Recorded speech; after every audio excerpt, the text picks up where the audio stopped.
Good evening, ladies and gentlemen. Welcome to the Wall of Power Radio Hour. This is your host, Paul Metsa. We have a true Minnesota country legend on tonight, a man who happens to be a very good friend of mine as well. No less an authority than Marty Stewart said of our guest, Sherwin Linton. Sherwin Linton has been a great correspondent for country music for many years. He is the go-to guy for all things concerning authentic country music. In the Midwest, Sherwin is larger-than-life country singing, string bending, rhinestone wearing, boot heel dragging, fancy car driving, cowboy hat wearing, state-of-the-art country music star, if there ever was one. Most of all, he's my pal. I always enjoy his work, and that was from no less an authority than the great Marty Stewart. Sherwin's also a good friend of mine. He's got a great new record out called Sunday Drives with Mom and Dad, and we're going to hear the Sherwin Linton story and list some tracks and have a great conversation with a true legend. Sherwin, how are you tonight? I'm doing fine, and it's good to talk with you, Paul. Well, this is, let's talk a little bit about the history of Sherwin Linton for those out there in the radio audience that might not be familiar with Sherwin. He is in the South Dakota Music Hall of Fame, the National Traditional Country Music Hall of Fame, the Minnesota Music Hall of Fame, and the last we spoke, he had played over 14,000 professional gigs. Now, ladies and gentlemen, if you want to do the math, the Grateful Dead played about 3,500 gigs in their time. The Rolling Stones played about as many. So that's, what is that? Let's do the math, 7,000 gigs. Sherwin Linton has played twice as many gigs as the Rolling Stones and the Grateful Dead put together. Sherwin, that's quite a tribute. Well, I've been in it for 68 years now, touring and traveling and playing with my band. Sometimes my wife Pam and I work as a duo as well. So whatever the case and the kind of band or show that we do, we just keep going. So let's ask you, how old are you today? I'm 84. I'll be 85 on the 28th of July. Well, I want to come to that next birthday party. Well, there's another man that just announced another leg of his Rough and Rowdy Ways tour. Bob Dylan will be turning 83, so he's not far behind you. And Sherwin, I believe you told me at one time that you saw young Bob Dylan in Dickeytown way back in the day. Yeah, he's back in about 1960, I believe it was. We were playing at a little tavern on Nicollet Avenue in Minneapolis, the Savoy, and later the Flame. But anyway, when we'd get done, we would go over to the university campus, and there was a place there, I think it was called the Scholar. And it seems like there was one other place, too, that had folk music. And Bob Dylan would be in there, but he wasn't. I didn't know him as Bob Dylan. Then they introduced him and say, "Well, Bob, you want to do a couple songs?" So he would come up, and he would do, as I recall, among other songs, he was quite much of a fan, I believe, of Roy Acuff, because he would do songs like "The Precious Jewel" and "Wabash Cannonball," "Great Speckled Bird," and so he was not the most popular act there because it was folk music, and they considered him kind of a hillbilly, I guess. I don't know. But most of the singers there had beautiful voices and singing all these old English ballads that had 12 verses in a minor key, like kind of Abdallah, Bulbul, Amir, and that. And so Bob was not the most popular item on the ticket there, but he'd still come up there and sing. And then it was a couple years later, we were playing at a club up in Minot, North Dakota, and I went downtown to the record store, and there I saw his picture on an album cover, Bob Dylan, and I thought, how in the heck did he ever end up on Columbia? Well, I bought the record, and I loved it, and I think he even still had a couple Roy Acuff kind of songs on that first album. And I bought it, and I bought virtually every record he put out after that, and have a whole lot of his other books and records and compilations and CDs. So I've become quite a Bob Dylan fan myself. I even used to do a couple of his songs and imitate him. Well, I know when we did the $1 Million Bash, the tribute to Bob Dylan on his 60th birthday at First Avenue, you did an amazing version of Boots of Spanish Leather. Yes, yep. Well, I'm sailing away, my own true love, sailing away in the morning. Is there something I could send you from across the sea, from the country where I'll be going? You know, the cool thing about having your own radio show is you can have some of the best musicians that I could get a hold of in America sing to me a cappella on the phone, and it thrills me to no end. One more question about hearing a young Bob Dylan. That must have intrigued you, because growing up in South Dakota yourself, and with some of the tracks we're going to listen to on your the record that the 52-song record you just released, you were very familiar with country music growing up, so it must have kind of rang a particular bell for you, hearing young Bob singing those Roy Acuff numbers. Oh, yes, that was... I enjoyed him very much, and of course I have an eclectic taste in music. I mean, I grew up in the days of Frank Sinatra and Frankie Lane and Joe Stafford, Rosemary Clooney, Ella Fitzgerald, all those people.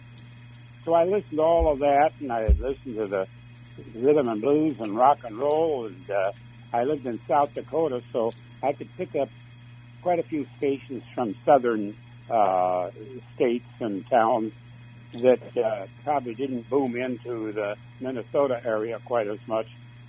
And I'd listen to those late at night, and I even had a headset, and I'd have it by my pillow, and my mother didn't know I was listening to the radio at midnight. But I'd listen to all those, and there were radio stations across the border in Mexico, too, that played American music. So I developed the taste and bought records from every genre back then, and I really enjoyed them.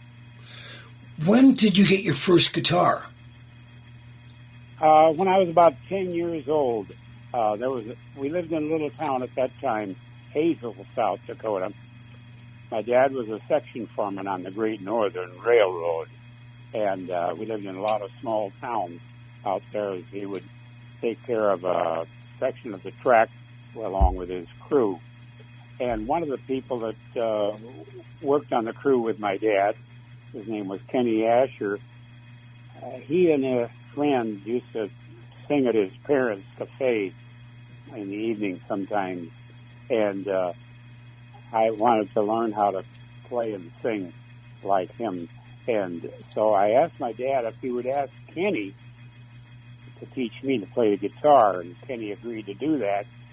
So I went down to his house, and he had two guitars. He borrowed one to me. It was actually a finger-style dobro with a resonator on it. I got a picture of myself playing that guitar. And he showed me the first few chords, and, in 2 or 3 keys. And then I was listening to a yodeling girl that was from Hazel that was on the radio, and she would sing a song, and and in between the verses, she would play on her guitar and hit a little bum bum bum bum da da da da, da da da da da da da, and on the bottom strings of the guitar. So I started figuring out how to do that, and then next time I went up to Kenny's place for another lesson, I threw that little thing in. And he said, "Where did you learn how to run?" That's a run, yeah, guitar run, sure. I said, I don't know. I run around every day. He said, "No, I mean on the guitar. That's called making a run."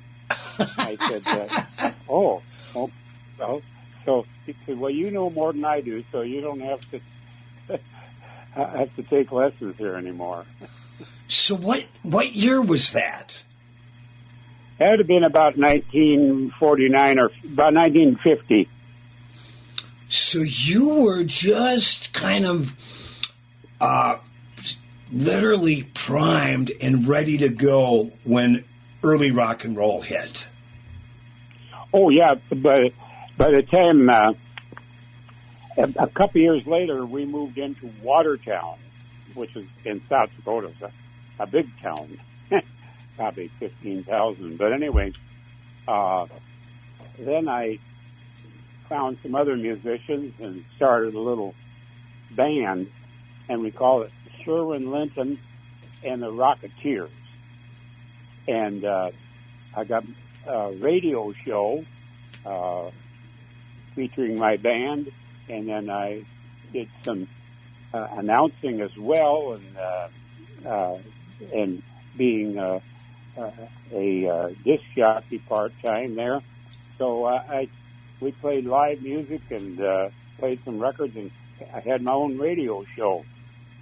And that was a great launching pad for me because they gave me the opportunity to actually audition the records. That was after one time they had this big file drawer they called File 13, and every record that came in that they wouldn't play on the radio, they put it in there, and then I could have any of them. Nice. So one day, the program director said to me, he said, "We got a record that's number 4 called Peggy Sue by Buddy Holly. We get service from Coral Records, but I can't find it. Do you know anything about it?" I said, "Yeah, I got it at home." He said, "Well, why do you have it at home?" I said, "Because you threw it in File 13. He said, "Well, you better go get it." So I drove home and got the record and brought it out. He put it on the turntable, and here we go. If you knew Peggy Sue.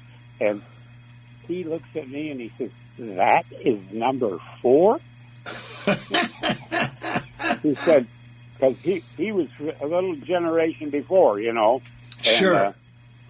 So he said, "I don't relate to the current records that are out now, so you better start auditioning the records."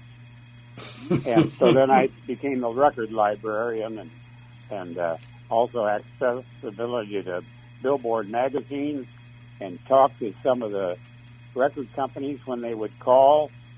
So that was a great launching pad for me to work at that radio station for almost 3 years before I got out of high school and then came to Minneapolis. Now, we are going to fast forward now. How did you get several years, Sherwin Linton? How did you get to Nashville? And now the circle in this, the first circle in our interview becomes complete because you started talking about Bob Dylan playing Roy Acuff at the Scholar in Dinkytown in the early 60s. And now you are in Nashville and you catch the ear of Roy Acuff. Tell us that story and how you get your record deal. Well, I had recorded a few.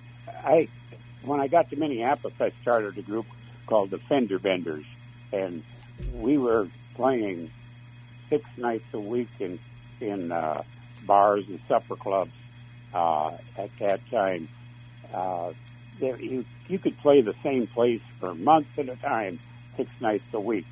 And we had long-standing engagements at places like the Flame, which was a major country music venue at that time. They had 2 rooms, 4 bands, and every week they had a different major star from Nashville or the West Coast. They all played there.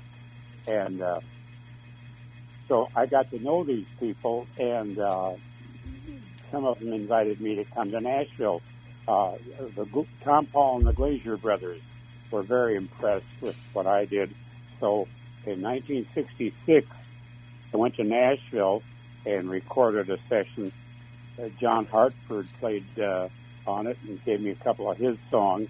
Wow. And he gave me Gentle on My Mind. But I only had a day to learn the songs, and that was a rather complex lyric to do well with. And I said, well, I'll record that the next time I come down here. But by the time I got back there again, Glenn Campbell had already recorded it and took it to the top. But anyway, I got a song called Cotton King that was became a big hit across the country in 1967 when it was released. And then from there, I was signed by, we did some shows with all these different people, and I was on tour and did some shows with Roy Acuff as well, and his band, and the Smoky Mountain Boys. So we toured, and Roy Acuff got me signed to his label and Hickory Records, and got some more records that did pretty well. And Sherwin, let's with Roy. Sherwin, let's listen to that recording from 1966 called Cotton King by Sherwin Linton, and we'll be back with Sherwin for the whole show tonight on the Wall of Power Radio Hour.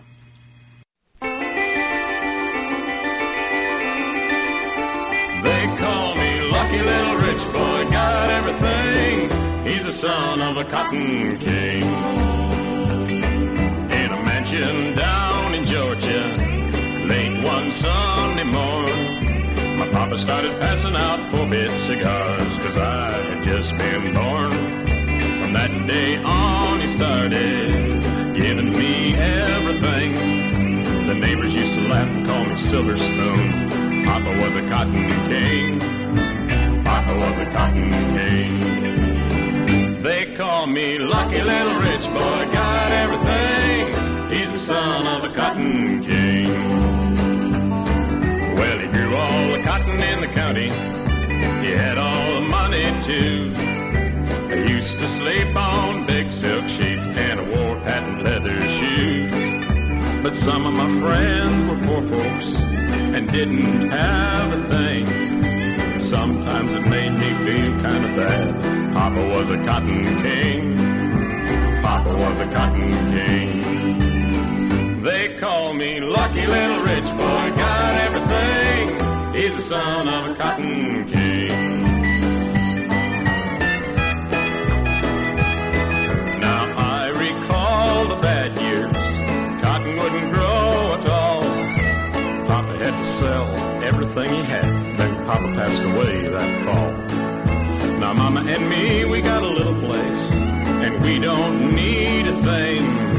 I make a good living working every day in the field for some man they call the Cotton King. They call me lucky little rich boy, got everything. He's the son of a Cotton King. They call me lucky little rich boy, got everything. He's the son of a Cotton King.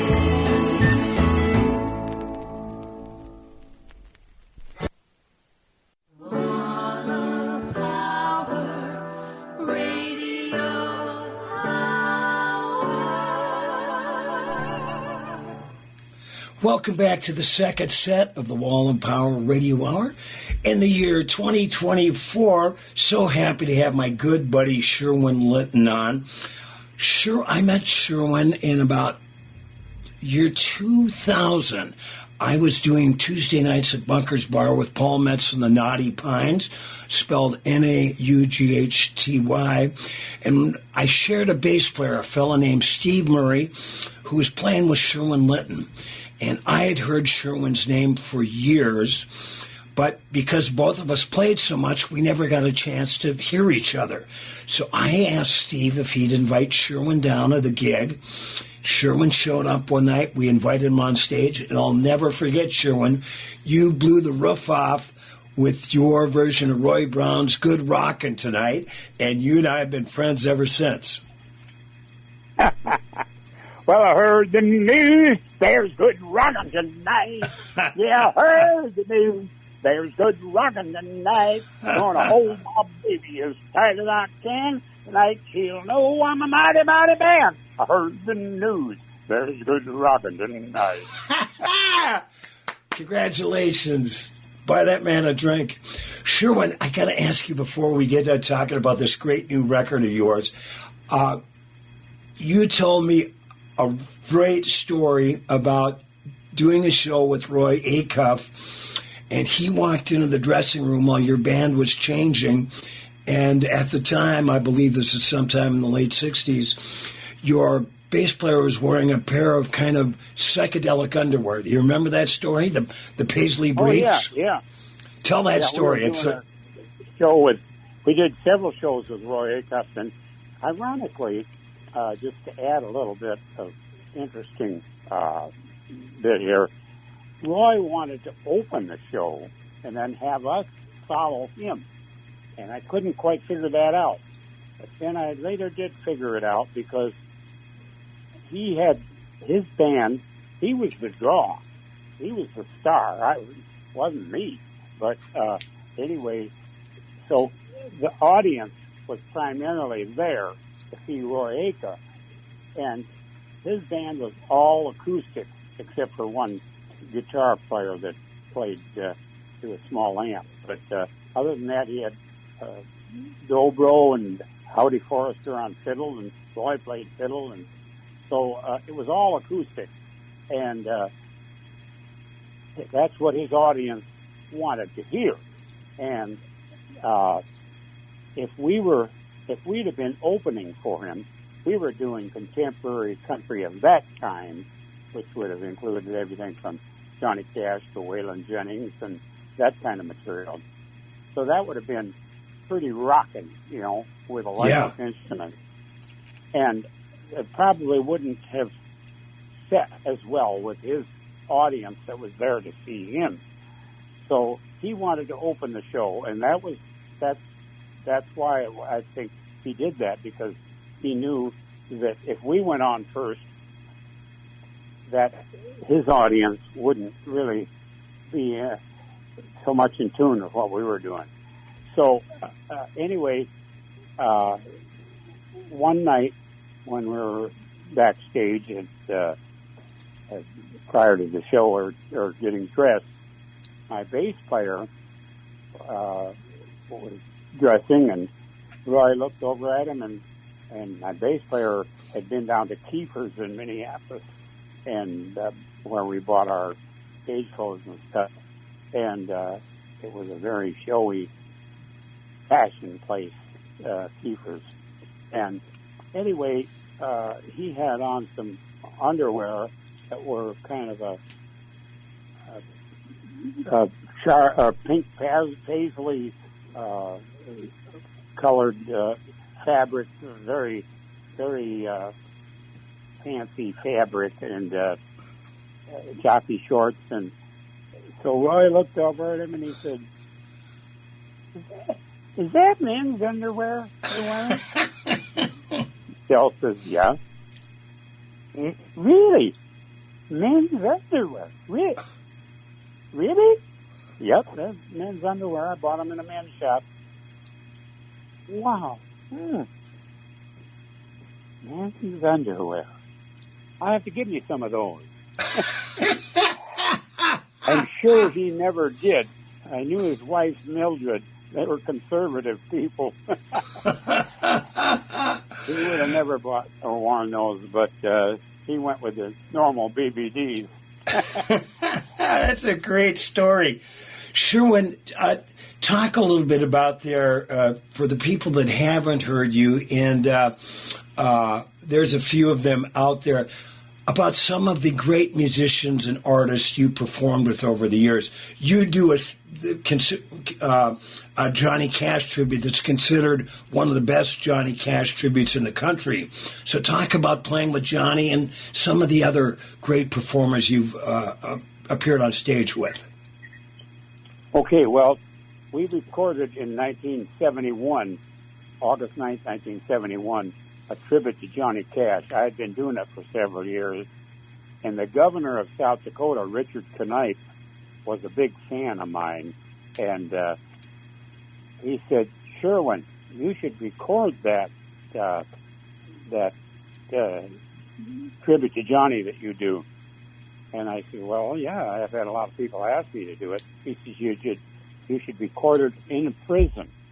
You should record it right here in the South Dakota State Penitentiary in Sioux Falls. I said, well, how do I do that? He says, well, you can go in there and perform, but to make a record and produce it and market it, it would take some special legal negotiations because you're using a penal institution to promote yourself. Right. Because I can work that out and get that all taken care of. So he did, and on August 9th, 1971, we went in there and brought Sound 80, state-of-the-art equipment and recording equipment, all of their Pro Console and all their mics and everything, and set it up and recorded the live album, Hello, I'm Not Johnny Cash. And it was released in the late part of 71, and we distributed it across the country. It got played.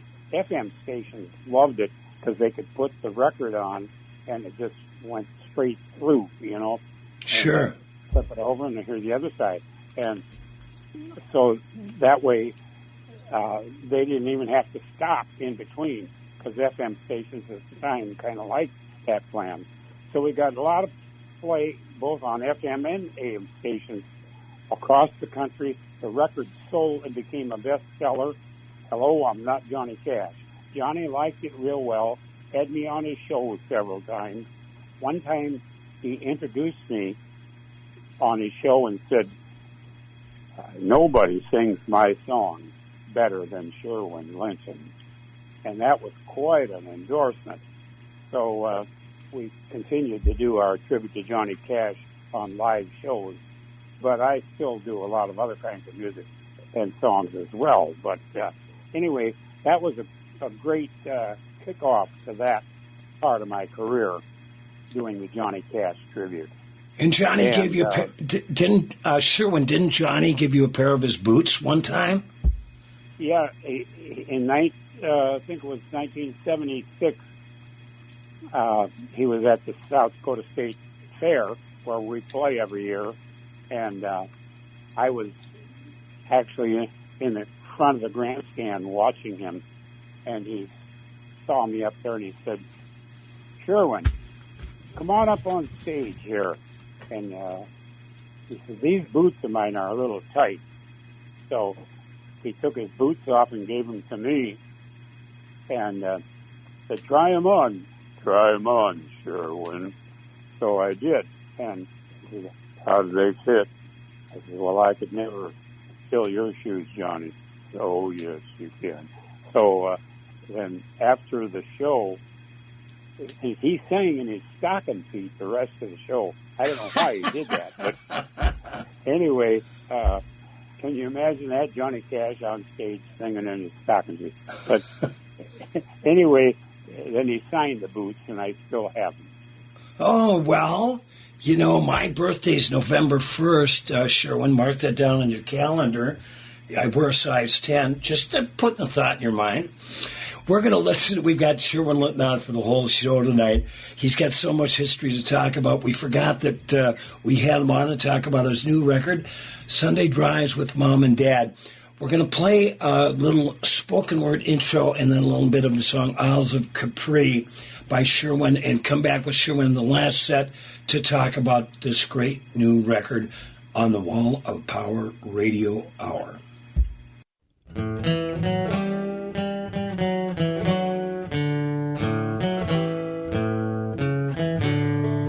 Oh, my darling, oh, my darling, oh, my darling Clementine, you are lost and gone forever, dreadful sorry Clementine. In a cavern, in a canyon, excavating for a mine, dwelt a miner, 49er, and his daughter Clementine. Light she was and like a fairy, though her shoes were number 9. Herring boxes without topses, sandals were for Clementine. Oh, my darling, oh, my darling, oh, my darling Clementine, you are lost and gone forever, dreadful sorry Clementine.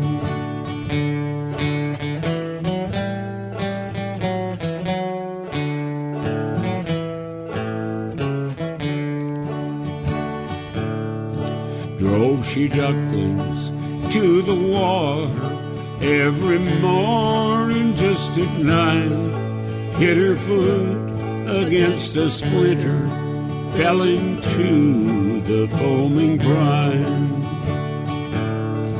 Ruby lips above the water, blowing bubbles soft and fine. But alas for me, I was no swimmer, so I lost my Clementine. Oh, my darling, oh, my darling, oh, my darling Clementine, you are lost and gone forever, dreadful sorry Clementine. You are lost and gone forever, dreadful sorry Clementine.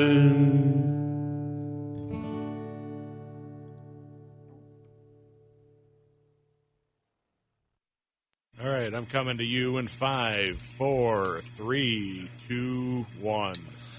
Welcome back to the third set of the Wall and Power Radio Hour. This is your host, Paul Metsa.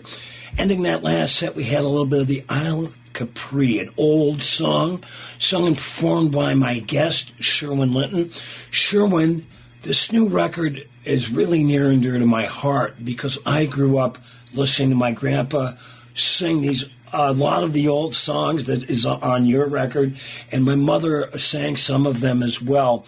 Talk about the idea for this record, 52 songs, I might add, called Sunday Drives with Mom and Dad.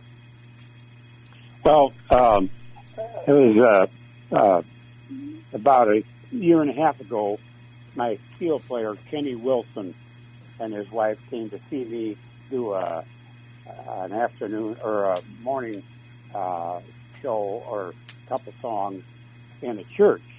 And it was just me and the guitar there.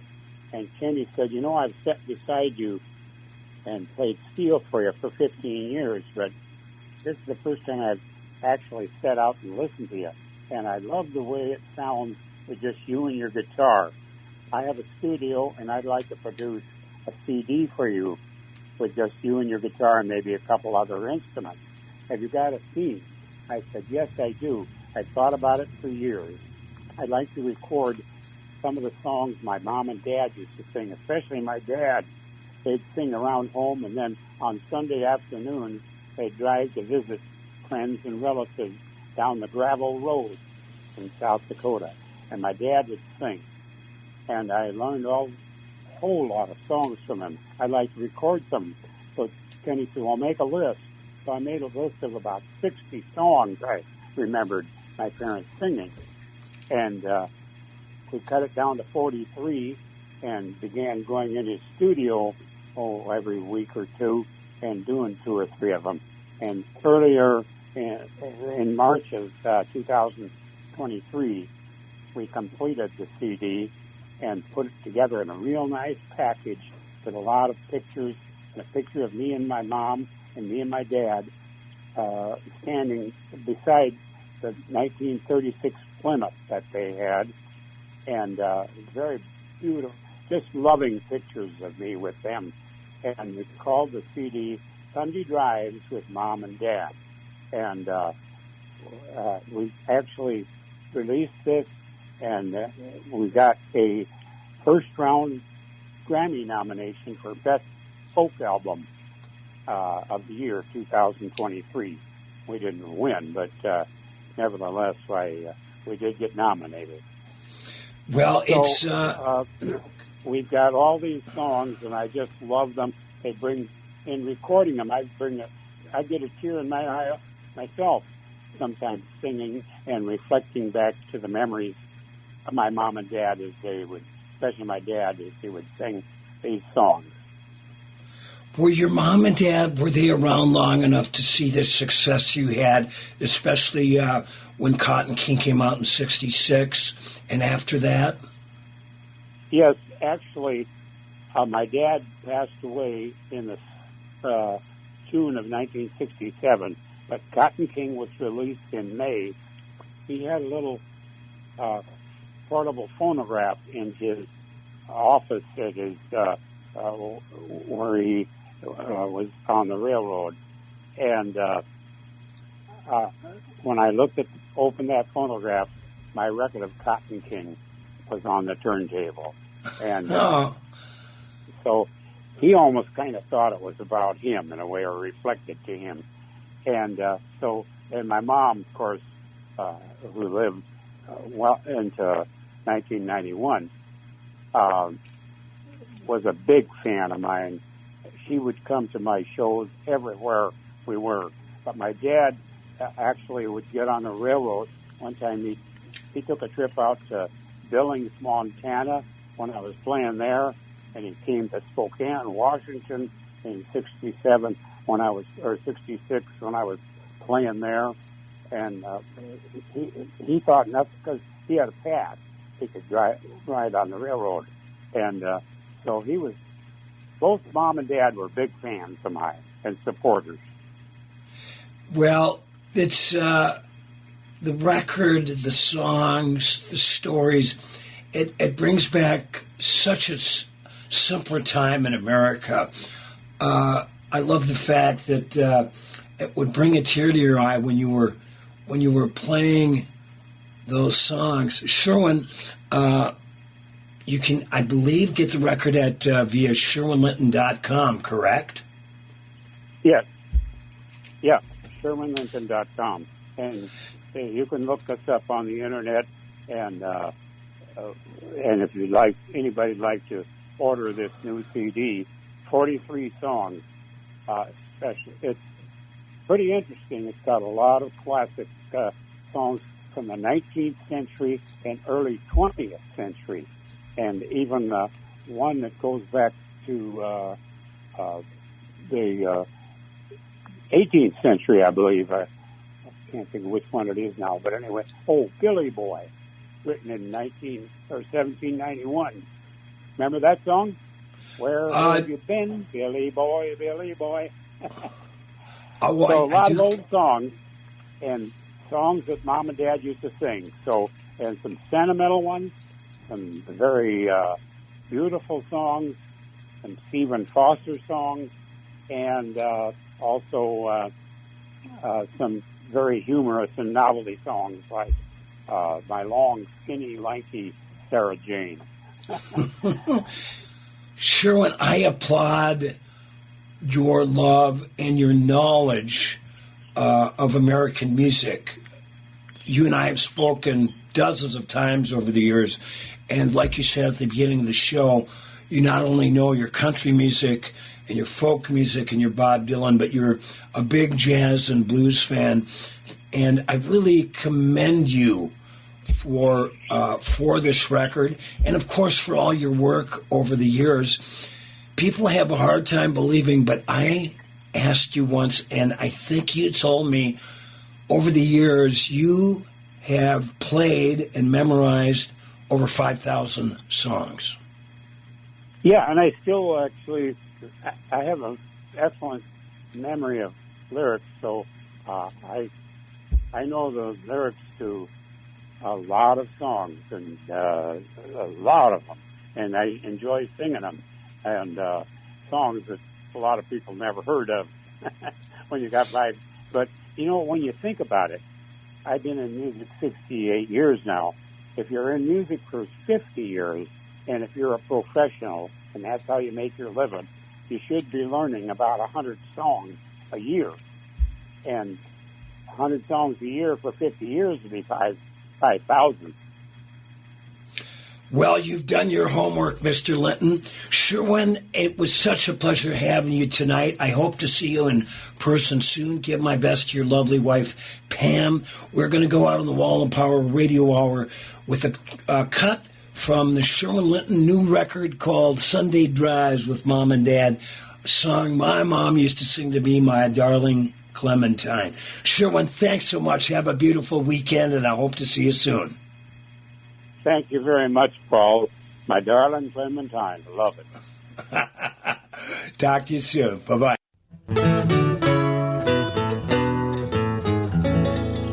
Somewhere far away, over Naples Bay, that's where my thoughts keep on turning. Down by the sea, where romance came to me. Picturing the scene and what might have been. But it's in vain that I'm yearning. Fate changed it all, and I'm left to recall. 'Twas on the Isle of Capri that I found her, beneath the shade of an old walnut tree. Oh, I can still see the flowers blooming round her, where we met on the Isle of Capri.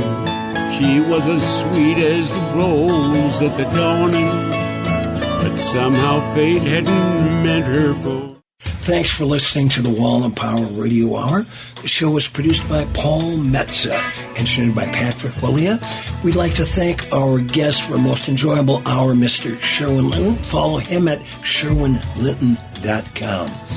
My books available at finer bookstores everywhere, including Blood in the Tracks, the Minnesota musicians behind Dylan's masterpiece that I co-wrote with Rick Shevchik. And you get my music and more at paulmetsa.com. And like my dad used to tell me, remember to be kind and make someone happy.